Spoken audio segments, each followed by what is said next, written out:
5 राज्यों में विधानसभा चुनाव का प्रचार तेज हो गया है। सभी राजनीतिक दलों के दिग्गज नेता चुनाव प्रचार में जुट गए हैं। छत्तीसगढ़ विधानसभा चुनाव के दूसरे दौर के लिए भी प्रचार चरम पर पहुंच गया है। इस दौर में राज्य विधानसभा की 72 सीटों के लिए 20 नवंबर को वोट डाले जाएंगे। मध्य प्रदेश में प्रचार अभियान की शुरुआत से पहले प्रधानमंत्री नरेंद्र मोदी ने आज छत्तीसगढ़ के अंबिकापुर में पार्टी उम्मीदवार के पक्ष में चुनावी जनसभा को संबोधित किया। कि जिस प्रकार से प्रथम चरण के मतदान में लोगों का उमंग, लोगों का उत्साह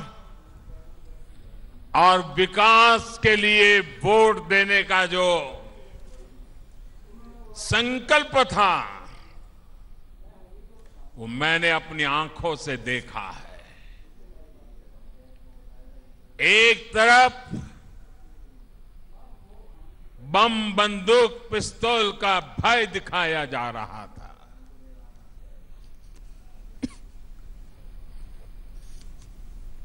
लोगों को मौत के घाट उतार करके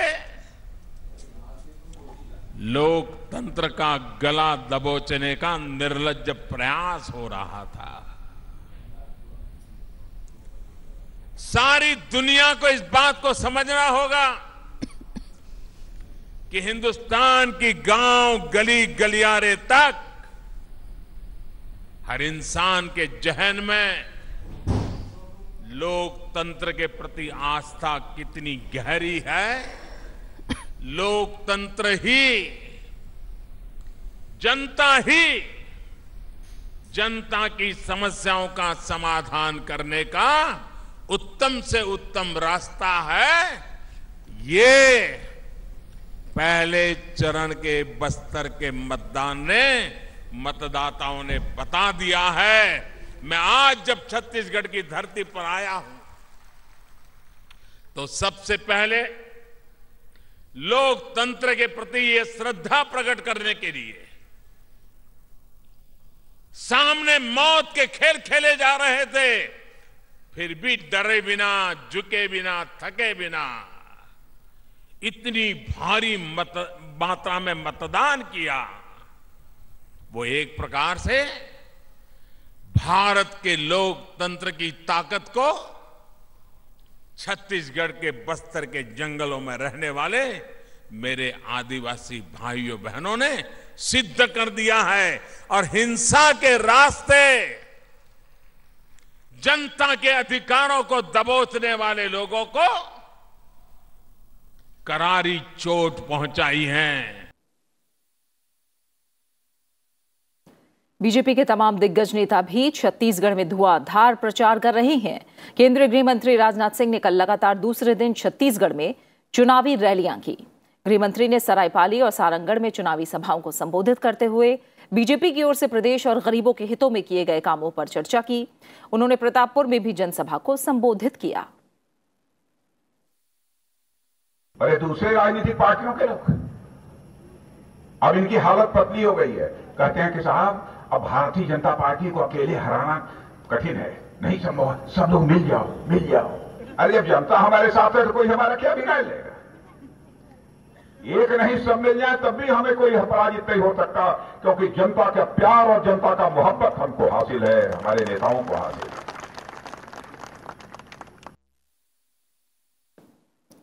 बीजेपी की तरफ से उत्तर प्रदेश के मुख्यमंत्री योगी आदित्यनाथ भी चुनावी संग्राम में उतरे हुए हैं। उन्होंने कल जशपुर में चुनावी रैली की।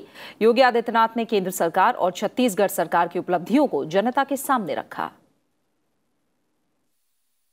मोदी जी कहते हैं, डॉक्टर रमन सिंह भी कहते हैं, हम 100 रुपया भेजेंगे, ये 100 रुपया गरीब के खाते में जाएगा। ये 100 रुपया गरीब के खाते से कोई नहीं उठा सकता।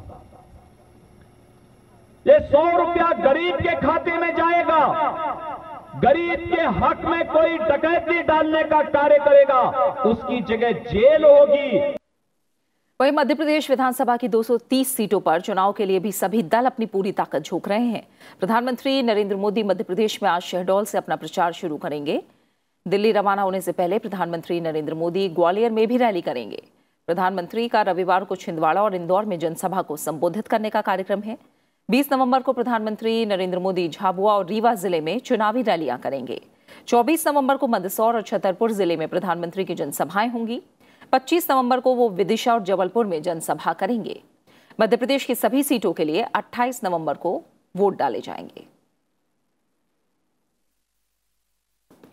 मध्य प्रदेश दौरे पर गए बीजेपी अध्यक्ष अमित शाह आज टीकमगढ़ के अलावा सागर और दमोह में चुनावी सभाओं को संबोधित करने वाले हैं। इससे पहले कल उन्होंने बड़वानी, शाजापुर और उज्जैन के बड़नगर में चुनावी सभाओं को संबोधित किया। अमित शाह ने शिवराज सिंह चौहान के कार्यकाल का लेखा जोखा जनता के सामने रखा। साथ ही पिछले 15 साल में मध्य प्रदेश में हुए विकास कार्यों की उपलब्धियों का जिक्र किया। बीजेपी अध्यक्ष ने मध्य प्रदेश में कांग्रेस के नेतृत्व पर भी तंज कसा। उन्होंने कहा कि मध्य प्रदेश में बीजेपी के पास मुख्यमंत्री पद का चेहरा है, लेकिन कांग्रेस ये बताए कि उनका मुख्यमंत्री पद का चेहरा कौन है। अमित शाह ने कांग्रेस के भीतर चल रहे अंतर्कलह पर भी निशाना साधा। हमारे यहाँ तो भारतीय जनता पार्टी का नेता तय है। हम श्री शिवराज सिंह चौहान के नेतृत्व में चुनाव लड़ने वाले। ये भी तय है कि शिवराज सिंह आज से 6 साल तक प्रधानमंत्री नरेंद्र मोदी के नेतृत्व में मध्य प्रदेश का विकास करने वाले। मेरा जरा कांग्रेस के सभी लोगों से पूछना है, भैया ये बताओ कि आपका नेता कौन है, किसके नेतृत्व में चुनाव लड़ने वाले हो? अरे यार, मैं राष्ट्रीय नहीं पूछ रहा, मध्य प्रदेश का पूछ रहा हूं। मध्य प्रदेश में कांग्रेस के दिग्गज नेता भी जमकर चुनावी रैलियां और जनसभाएं कर रहे हैं। कांग्रेस अध्यक्ष राहुल गांधी आज प्रदेश में कई रैलियां करने वाले हैं। राहुल गांधी ने सागर में चुनावी सभा की। वो सियोनी, मांडला और शहडोल में जनसभाओं को संबोधित करेंगे। राहुल गांधी के अलावा कांग्रेस के अन्य दिग्गज नेता भी राज्य में प्रचार में जुटे हुए हैं। यहां कांग्रेस पार्टी की सरकार आने वाली है और उस सरकार के आने के बाद 10 दिन के अंदर, 11 दिन नहीं लगेंगे, 10 दिन के अंदर मध्य प्रदेश के किसानों का कर्जा माफ हो जाएगा। 5 साल बाद जब मध्य प्रदेश का युवा रोजगार ढूंढने नहीं मगर टूरिज्म के लिए कर्नाटक जाए, पंजाब जाए, कहीं और जाए और सवाल पूछे, भैया बताओ देश को भोजन कौन सा प्रदेश खिलाता है, 2 सेकंड में जवाब मिले, मध्य प्रदेश, छत्तीसगढ़ देश को भोजन खिलाते हैं। गुरुवार को मध्य प्रदेश कांग्रेस अध्यक्ष कमलनाथ ने सिवनी, मालवा में जनसभा को संबोधित किया था। कमलनाथ ने प्रदेश में कांग्रेस की सरकार बनाने के लिए जनता से वोट मांगे।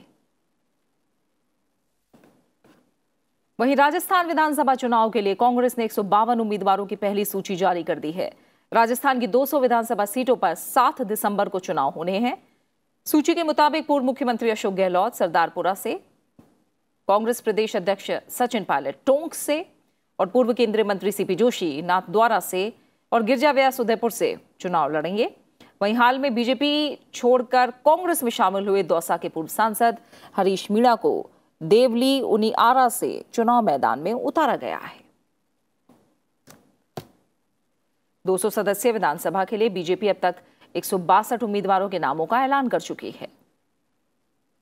राजस्थान में नामांकन पत्र भरने के चौथे दिन कल 118 उम्मीदवारों ने नामांकन जमा कराए। अब तक 269 उम्मीदवार नामांकन दाखिल कर चुके हैं। नामांकन की आखिरी तारीख 19 नवंबर है।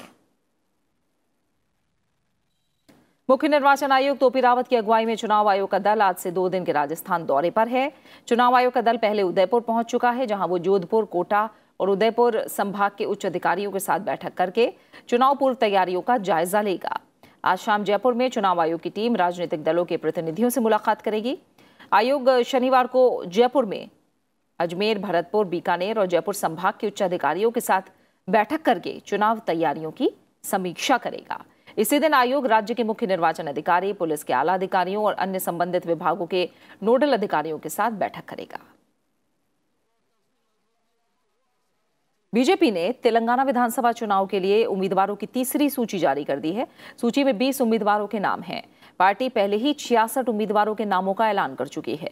इस तरह 119 सदस्य विधानसभा के लिए पार्टी ने अब तक 86 उम्मीदवारों के नामों का ऐलान कर दिया है।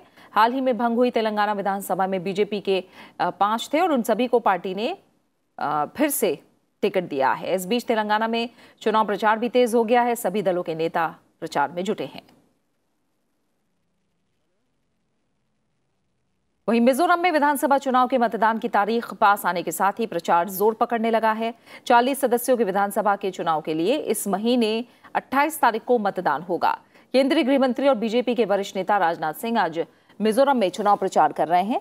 5 राज्यों छत्तीसगढ़, मध्य प्रदेश, राजस्थान, तेलंगाना और मिजोरम विधानसभा चुनाव के वोटों की गिनती 11 दिसंबर को होगी।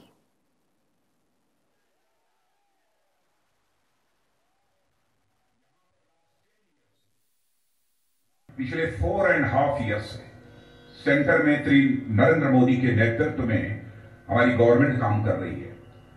4.5 वर्षों के अंदर सारी कंट्री में चेंज देखने को मिलेगा आपको, और मैं चाहता हूं उस चेंज से हमारा नॉर्थ ईस्ट इंडिया भी अनटच्ड नहीं है। इसीलिए मैं, my dear friends, I would like to say the wind of change is blowing in the entire north east India and Mizoram is the next change of destination.